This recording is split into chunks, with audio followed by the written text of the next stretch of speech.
Well, welcome to another Vinimark Podcast, and today we're talking about water scarcity and the future of the South African winelands. Now, the Western Cape government has declared that the Cape winelands are a water-scarce region. And when one drives through the lush valley of Franschhoek on a spring day, this may seem hard to believe, but more and more, environmental specialists are calling for drastic changes in the way that we view our water reserves, especially as the rainfall predictions for the near future show a steady decline. So in this episode of the Vinimark Podcast, we chat to viticulturist Jaco Engelbrecht, the founder of Visual Viticulture, and also a consultant to winemakers like Eben Sadie and to estates like Weltevreden. Jaco is also one half of the creative team behind the Horsemen Wines. And this is a winemaking project that describes itself as working with cultivars that have adapted to these apocalyptic times. So our aim is to better understand how apocalyptic are we talking here and what winemakers, farmers, and viticulturists should be doing now to ensure the future of the South African industry. Jaco, thanks for taking time to chat to us today. I was chuckling earlier about how it is pouring with rain when we are here to talk about a distinct lack of rain. Is it the same on your end? Yeah, good morning. Yeah, it's ironic that we're talking about drought, but we have a little bit of a breather. But it's raining quite lacquer here in Wellington and Paul at the moment. Although we need the rain, especially for the varieties that's already been harvested. Rain in harvest is always a bit of a stressful situation with regards to rot, etc. But we can manage that, but we can't make rain. So we're always very, very grateful for rain. And it's also ironic that we're sitting in this massive drought still since 2016, and half of the country up north is flooding. And it makes me think of, we're talking about a water scarce environment and that we're in trouble, but it's still like, how are we not united in South Africa with regards to transporting or pumping water up and down? I know the joke's going to be there's no power at the moment anyway, but it's something that we should definitely look at in future, because there's billions and billions of cubes going down rivers into the ocean that could be transported between the Western and Northern Cape. You said that we're still in a drought since 2016. Many people would have described the drought as running from 2016 through to 2018.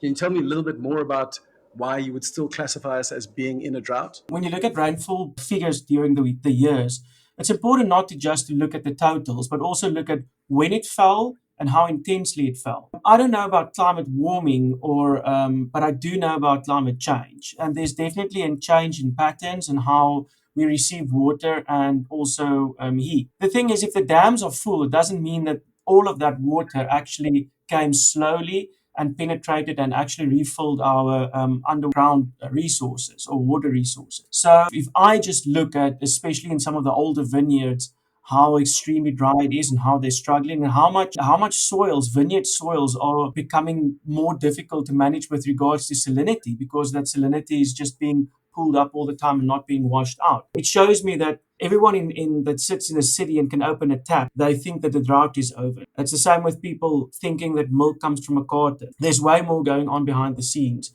and we are not out of the woods even close. We'll chat about it later, what we can do in viticulture or in agriculture to mitigate it. But I definitely, living in the Drakensberg, I grew up in Paul. If you drive down the waterways of the Berg River Mountain, you just see the absolute shambles it is in. You're involved currently with a project called the Horsemen Wines. Your tagline was wines that are made for these apocalyptic times. Could you tell us a little bit more about the project and how it was inspired? 2016 and 2017, the like a real drought started smashing us really hard. And I'm privileged to work in a 300-kilometer range in the Western Cape in vineyards, and especially up north towards Glen William and Piketberg and those regions. You could see that the vineyards are really struggling, and a lot of the old vineyards died.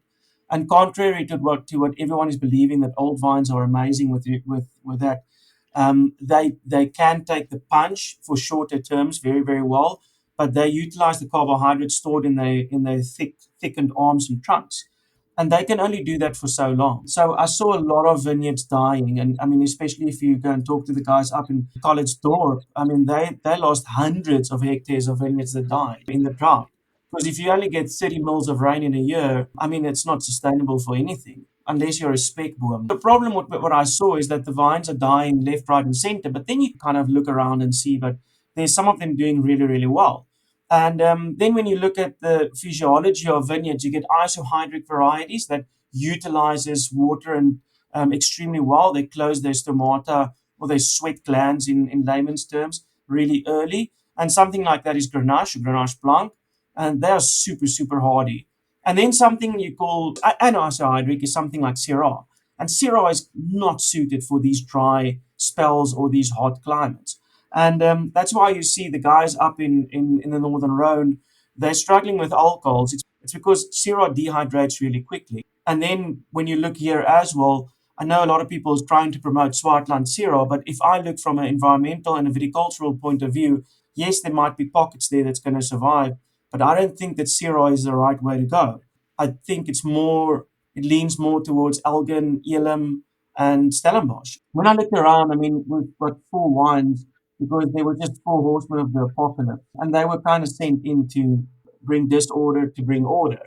And the same thing that I saw here was in this drought, Grenache, Grenache Blanc, Palomino, Chenin, Carignan, those varieties were doing really, really, really well and not seem to be bothered by the drought at all or the heat. I did a tasting on Grenache the other day, and I mean, we're sitting with four Grenache clones in South Africa, and France is sitting with something like 66 commercial clones. Spain has got something like 40 odd commercial clones as well. So I do believe if we want to continue with something like Grenache and Grenache Blanc, the industry will need to invest a lot more effort and money into bringing other clones in here as well, especially some of the Spanish clones, because at the moment we're just getting French clones in. And I believe that the Spanish clones with Carignan, Carignan Blanc, Grenache Green, Grenache Noir, I think we need to look at expanding our clonal diversity with some of those Spanish clones.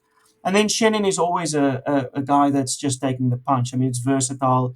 It's shown itself time and time again that it wants to be in South Africa. It's making phenomenal wines, and it's versatile in the style of wines it can make. So Chenin is still king. And then something like Palomino is fantastic as well. But I mean, Palomino, you're a bit limited to what you're going to plant and what are you going to do with young Palomino. We've planted a lot of young Palomino. No one wants to buy young Palomino, but someone has to plant them to grow old. There's a lot of different varieties that we're testing at the moment, but only time will tell. So, are there particular producers or viticulturists who are really pushing hard to improve the clonal material that's coming into South Africa? Who are the pioneers who are looking to drive this process forward? Listen, at the end of the day, it's a commercial thing. I mean, nurseries are really doing a good job at bringing it in. But the bottom line is, I mean, when I ask them, like, listen here, in the drought, I've marked a few vines that has just shown a different attitude towards drought and heat. I mean, we should look into these genetic mutations and or genetic adaptations, and we should try and isolate them and Marcel select from them. And then the answer is, but it's not commercially viable because there's already something else. And the unfortunately, and I'm not judging anyone, but that's how it is the clones that are being reproduced and being focused on is the ones that actually bearing fruit in the sense of production, tons per hectare. And it's not something that is unique to South Africa. I mean, that's how it is all across the world because production per hectare equals money. And also with climate, I just think climate studies is very, very difficult at the moment because the patterns is erratic, and yeah, I don't know how anyone can actually build proper models with that at the moment because it's just weather worldwide is crazy. I mean, just look at how the weather has been in South Australia the past season. It's absolutely bonkers. So, well, let's talk about that because there are winemakers who tell us that, you know, why are you chasing down these niche cultivars now? Climate change is going to only take effect in decades, and it's premature to plant these cultivars when there's no market for it. But it feels like that's creating a chicken egg problem, right? We're not planting new cultivars because there's no market for it, but there's no market for it because there aren't wines on the market showing people how good they can be. What is your solution to overcoming this? The thing is, I mean, if you want to be reactive in this situation, I mean, look at Bordeaux now. I mean, hastily introducing and looking at new varieties, well, not even new ones. I think it's important that we dabble in looking at these varieties. I mean, like you mentioned, I mean, obviously Eben is doing a lot with that, and I think it's a huge risk for him to do it because he's the proefkonijn, as we say in Afrikaans, and it's a learning curve, and it's an expensive learning curve in some stages. Luckily, up to now, the varieties we've been looking at has shown to be doing very, very well. but definitely there needs to be more of this. And that's also, I mean, I come from the cooperative background, and people are very, very. It's easy to criticize the cooperatives about prices they pay farmers, etc., etc. But the cooperatives are the guys that were always created an environment where farmers could experiment with things because it can be absorbed in the greater scheme of things. I mean, when I was back in the day at Darling Cellars, I mean, I started working out with varieties that I've never heard of and never learned about, like Barberas and Mouverts. And there I worked with Grenaches and Tanat and a few of those things. And then I moved to Boland Cellar and worked with something like 32 varieties. So the cooperative setups are a great way or a great environment to kind of set up these projects as well, because they can easily be absorbed. Whereas a guy like Duncan Savage can't now go and plant 10 hectares of different varieties and try and absorb that into his current SKUs. It's just, it's the risk is just too big. What are the cultivars that you are seeing now that are being experimented with that perhaps are not commercially available or are not on the market currently, but you think are really exciting given our water scarce climate? The varieties that I do work with at the moment that's not very well known, I think something like Vermentino shows great potential. I think something like Verdelho, but Verdelho is a difficult guy because it doesn't like wind. So you kind of need to stake it like you do the Syrahs with Echolite. It makes a terrible bush vine.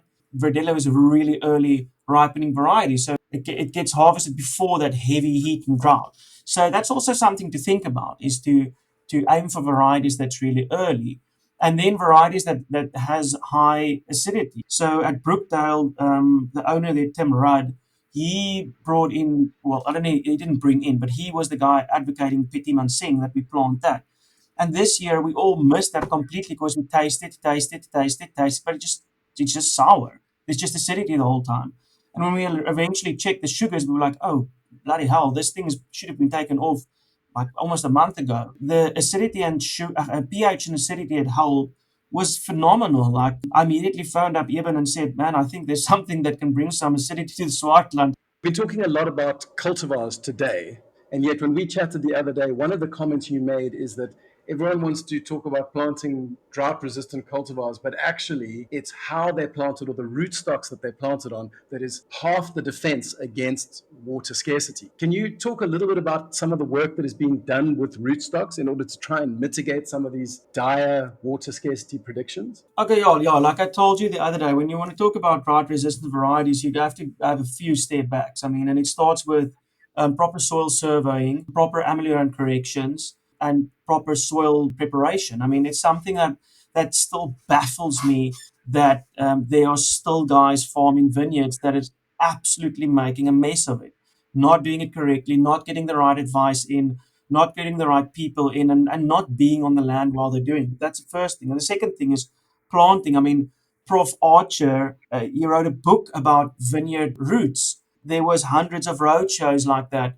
He has, for the 16 years that I was lucky to hear him talk, constantly talking about bad planting methods.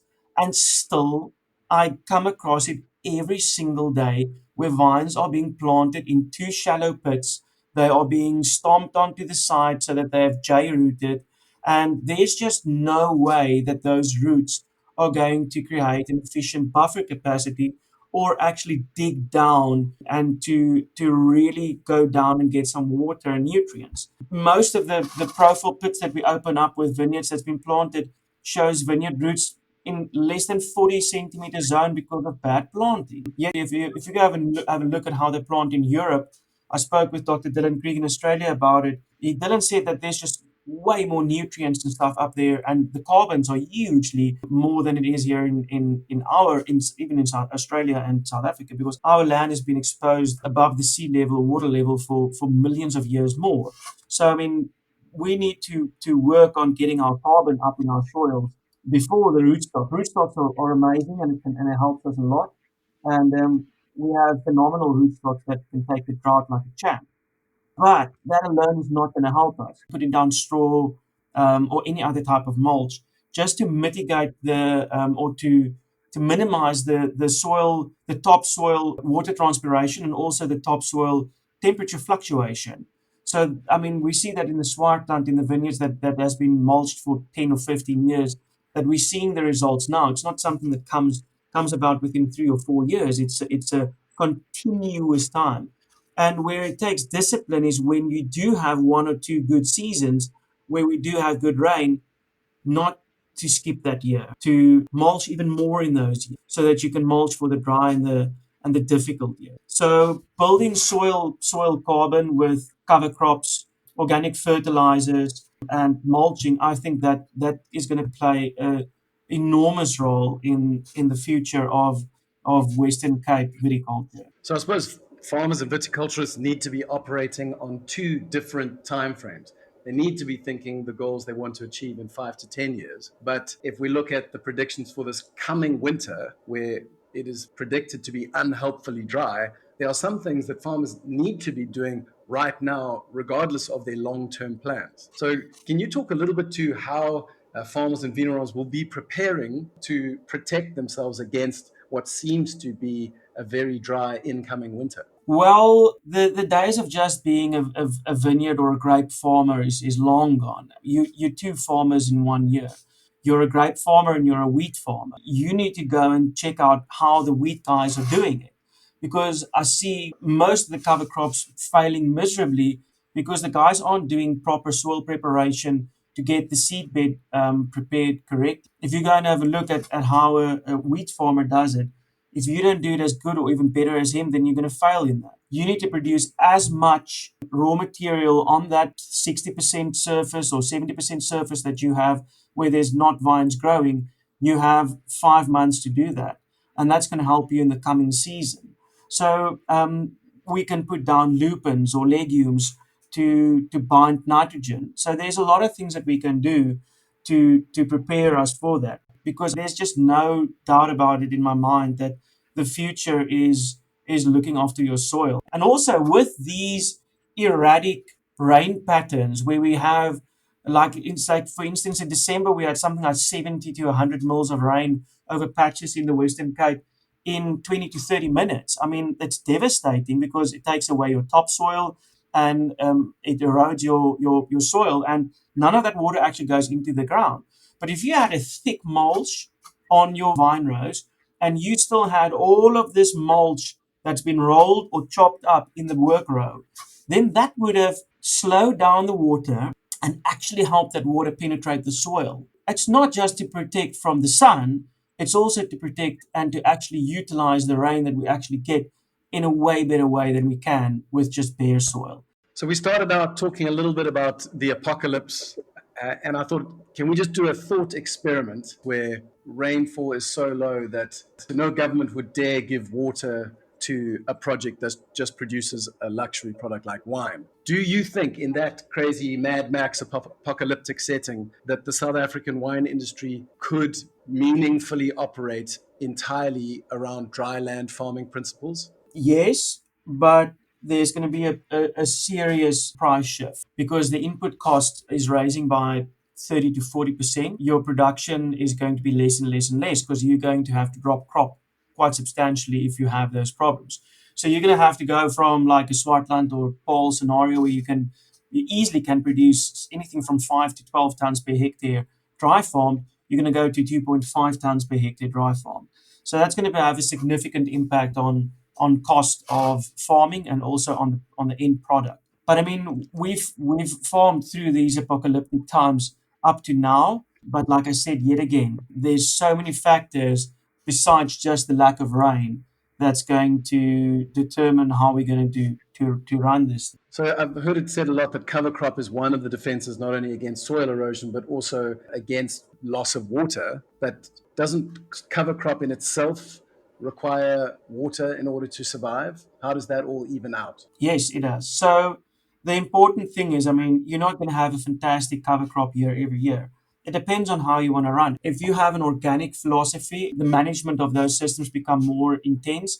If you don't have and you can spray a herbicide, then it's easier to manage. So if you see you've got a dry winter and a dry spring, then obviously you need to mow those cover crops or kill them off ASAP before they start going into their seed setting and seed production phase because they use a lot of water to ripen those seeds and to build proteins into those seeds. If you do have a situation where you have a good winter and a relatively good spring, then we can let them ripen and roll them later to build more material. What do you predict will be the first cultivars that we will see disappear if rainfall continues to drop as we fear that it will? I don't see any varieties disappearing. The Afrikaans South African is quite resilient and quite adaptive. So if there's still a demand for Syrah and the guys are getting good money for it, they'll make it work. If the market wants Chardonnay, then they'll plant Chardonnay in Paul or the Swartland. I suppose I was thinking when I asked the question of Sauvignon Blanc, which is currently our biggest export around the world, and yet it is also one of the most delicate cultivars. Sauvignon Blanc's a tough bugger. It Is grows it? up high. Yeah, it's a strong guy. There's obviously it climatically it can your crops can dip and go up. Like this year, I think there's going to be a smaller Sauvignon Blanc crop, but it also boils down to how you managed it over the seasons. Sauvignon Blanc is tough, like really tough. I think Sauvignon is not gonna. Sauvignon is not gonna wield. It's a tough guy. So why is it then, if Sauvignon is tough, and I stand totally corrected here, how come we don't have a bigger glut of old vine Sauvignon Blanc? Sauvignon Blanc is very prone to eutypa or wood rotting diseases. So you'll see a lot of Sauvignons being attacked, and that's one of the main reasons is its sensitivity towards wood rotting diseases like eutypa. If you were in charge of planning South Africa's national vineyard for the next 20 years, what would you plant and what would you pull up in order to make sure that the South African vineyard has a good balance between grapes that will survive and thrive in dry climates, but also grapes that have a market internationally that can support the industry financially? I would absolutely love that job, but I would be vastly unpopular and maybe get some death threats as well. Which judgment calls would make you unpopular? Well, quite a few. I would be saying I don't think that Syrah needs to be in the Swartland, and you would get opposition from that because he'll say, yeah, but we're making 100-point wines. But here's a region, you can't build a region that suffers under drought with, I don't know how many thousands of bottles of Syrah. I mean, it's not a representative of the region. There's a few varieties that you would shift around that already producers that's producing there and have made an international acclaimed wines from those would be violently opposing your opinion on that. But like I said, I mean, viticulture and wine is different. I mean, there's obviously pockets that will do well there, but that would be within a GIS study also related to those varieties. You can go and read on the old Stellenbosch wine farmers and also the old KWV year reports and stuff like that. They kind of had it figured out in the 50s and 60s and 70s, I think. I mean, a lot of the Grenaches and stuff was planted in Paul and Tulbach and those places, with fewer and fewer Sauvignon Blancs and Cabernet Sauvignons and things like that there. I mean, you can come and have a sit down and I can show you fairly easily with regards to terroir studies and GIS studies where to plant what for what stylistically. I mean, you said something quite interesting there, which I think maybe we can touch on just for a minute. You said that you thought that a lot of the research bodies got their findings correct in the 1950s and 60s. And yet, what we're talking about now is the need to adapt for climate change. So, if they got it right in the 60s, has anything changed? Yes, the international market opened up in the 1990s for the whole of South Africa, and the ones that sold easily was the Bordeaux varieties. The lesser known varieties were not easy to sell, and that made for an upcropping of all of these varieties and being planted with the big five. I mean, down here in Paul, one of my producers, he showed me maps of his grandfather had on the farm in the 20s, 30s, and 40s, and he was the chairman of the KWV.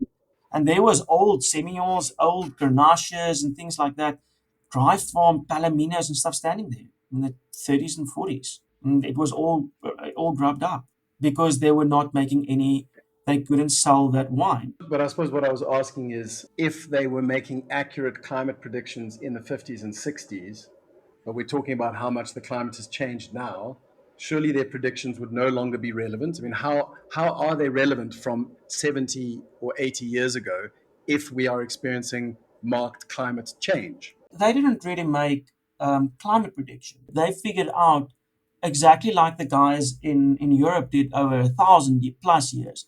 They figured out which varieties are suited for which terroir or which, in essence, climatic environments.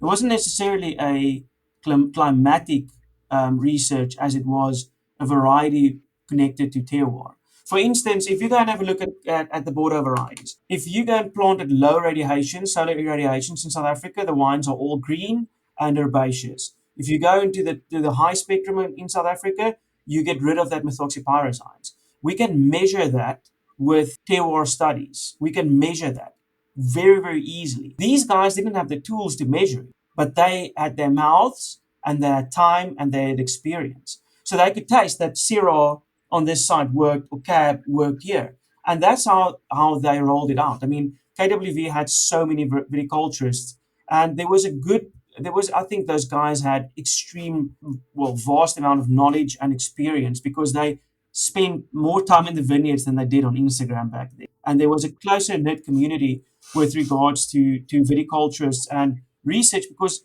not everything was available on the internet. So I think there was a lot more footwork being done. And I had that experience when I started my short stint at Boland. The previous viticulturist, Jurgen Germeshuis, he told me like this section of Chardonnay goes to reserve, this section goes to bulk, and I couldn't why and how in the same vineyard. And then when I started doing terroir studies on those things, they were all cut off on a line. And I asked Jurgen like, how did you guys figure this out? And he's like, tasting. He was there for 16 years. He tasted. They could taste in the vineyards while it's harvest time, but it took them 16 years to do that. And it took Stellenbosch farmers and KWV a lot of time and a lot of work. And I had this same discussion with Johan Wiese from Groenberg that established some of those vineyards that Duncan is buying now in Langverwacht in Stellenbosch. And I asked him, like, how did you guys figure out the Cab must go here and Syrah must go there? Because it's spot on with the radiation studies I do. And he's like, we tasted. We spent a lot of time in vineyards. We didn't have cell phones. There was no other distractions. We were viticulturists. So I think it was more of a sense of that than it was a climate study exercise. Yeah, there's something beautiful about finding ancient wisdom being proven true. It gives us faith in those who've come before us. No, for sure. Just as it is studying these success stories with terroir studies, it's just as important to study the failures to understand how and what works with that. I'm doing the same work currently with Dr. Dylan Krieg in Australia and South Australia. We've been doing that now for 5 or 6 years. We've done remarkable work on Nebbiolo there that found a lot of stuff and figured out what makes it tick. And we're busy with a lot of big projects on Pinot Noir and Chardonnays as well. Done a lot of work on Grenaches worldwide. So it's fascinating. I mean, technology helps us a lot in fast forwarding these things and not making those mistakes. You made an interesting comment earlier that you thought perhaps Syrah would be better in a region like Elgin, for example, Yes. and other cooler regions around the country. Do you think the same might be true of Pinotage? No, I'm merely saying that on the fact that it's an anisotonic variety and doesn't handle stress really well. Whether it be drought, heat, wind, it doesn't like that very much. So Pinotage might. I don't know if Pinotage's flavor compounds how that develops when it's going to take longer and longer to ripen. What I have seen, like if you plant Pinotage closer to the ocean, but on higher radiation sites, you tend to have quite a significant change in quality and characteristics as well. Because the high radiation would help Pinotage also still ripen quite early, but then the proximity to the ocean would help it have a less stressful environment that it ripens in. So I don't think that Pinotage needs to have a longer hanging time, but I do believe if it stresses less, I think you'll have a better flavor profile on it. Well, Jaco, I wanted to thank you for the time that you've given today. And the last question before you go, Jaco, is what are one or two of the projects that you're really excited about going into the rest of 2023? Well, there's quite a few. I mean, the obvious one is the Syrah vineyard we planted at Weltevreden estate in Stellenbosch. We had our first harvest this year. Peter Walser from Blank Bottle is helping us out this year to make that wine. And the significance of that vineyard is just the absolute attention to detail and designing that went into that vineyard. And it's also the lowest radiation planted in South Africa the closest to the radiation of Côte Rôtie, which is quite significant for Syrah. The other one is the project that we planted for Duncan Savage, also in Stellenbosch, also in really a steep slope, low radiation, south-facing. There's one on Cordoba and Taibosch that we planted, and which is not a property that's known for Syrah, but that site is specifically suited for that.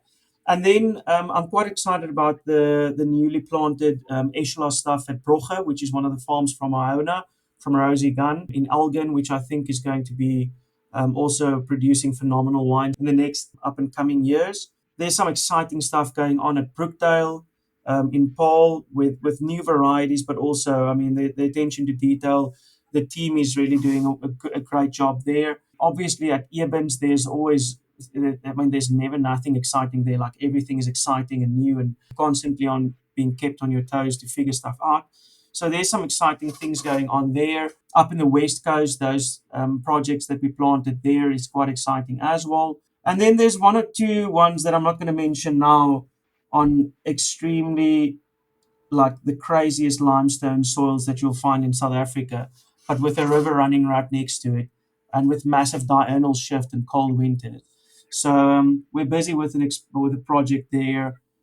We start going into soil sampling in the next 2 to 3 months there. We did extensive GIS studies up there. So I'm very excited about that. Some proper Pinot and Chardonnay that's going to come out there in the next 10 years, and hopefully starting the start of a new region, wine growing region, but that's under the radar at the moment. Can't press you for details on that just yet. Well, you can go and check on my Instagram. Most of the information is hidden in there. Well, thanks again, as I say, for all the time that you've given us. I think what I've enjoyed about the last minute or two is that we spent a lot of time talking about dire predictions, low rainfall, possible apocalyptic scenes, and yet to listen to you talk now about the future and exciting projects and things that are developing makes me realize that there are still a lot of things to look forward to, and there are still strides to be taken forward for South African wine. So thank you for sharing both sides of the coin.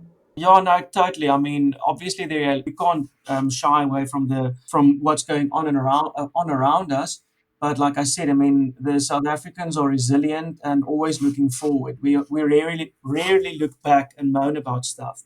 We're always looking for solutions and opportunities. And it's even if you look at the South Africans that immigrated abroad, I mean, they're all making a huge success of it, especially the guys in working in Australia and Canada and New Zealand, where South African winemakers and viticulturists are also at the forefront and making a difference there.